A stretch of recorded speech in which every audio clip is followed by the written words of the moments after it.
Fact number 1 guys, ये बात है उस समय की जब प्रभु श्री राम लंका विजय के उपलक्ष्य में हर उस व्यक्ति को पुरस्कार दे रहे थे जिन्होंने रावण के साथ हुए युद्ध में उनकी मदद की थी। लेकिन तभी श्री राम ने अपने परम भक्त हनुमान जी की परीक्षा लेने के लिए जानबूझकर हनुमान जी को कोई पुरस्कार दिया ही नहीं।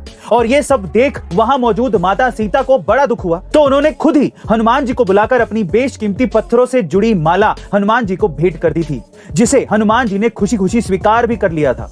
लेकिन कुछ समय बाद महल के बाहर जाकर हनुमान जी एक एक करके उस माला के अमूल्य पत्थरों को तोड़ने लगे, जिसे देख वहां के दरबारियों ने हंसते हुए हनुमान जी से पूछा कि ये आप क्या कर रहे हो, इतनी बेशकीमती माला आप क्यों तोड़ रहे हो। तो हनुमान जी ने बड़ी सरलता से जवाब देते हुए कहा कि जिस वस्तु में राम नहीं है वो वस्तु कितनी भी कीमती हो मेरे लिए बेकार है। फैक्ट नंबर 2 गाइस, एक बार एल्बर्ट आइंस्टाइन हवाई यात्रा कर रहे थे, तो उन्होंने अपने बगल में बैठे एक भारतीय से पूछा कि क्यों ना इस सफर में एक दूसरे से सवाल जवाब किए जाएं, जिसमें मैं तुमसे एक सवाल पूछूंगा, अगर तुमने उसका जवाब नहीं दिया तो तुम्हें मुझे इसके बदले $5 देने होंगे, और फिर तुम मुझसे सवाल पूछना, और अगर मैं उसका जवाब ना दे पाया तो मैं तुम्हें $500 दूंगा।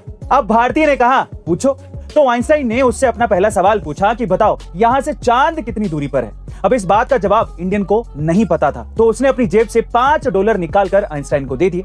अब उस इंडियन की बारी आई, तो उसने आइंस्टाइन से पूछा कि ऐसी कौन सी चीज है जो पहाड़ पर 3 पैरों से चढ़ती है और 4 पैरों से नीचे उतरती है। अब इस सवाल पर तो आइंस्टाइन भी सोच में पड़ गए। उन्होंने अपनी पूरी साइंस नॉलेज सब कुछ लगा ली और लास्ट में हार मानकर $500 उस इंडियन को दे दिए।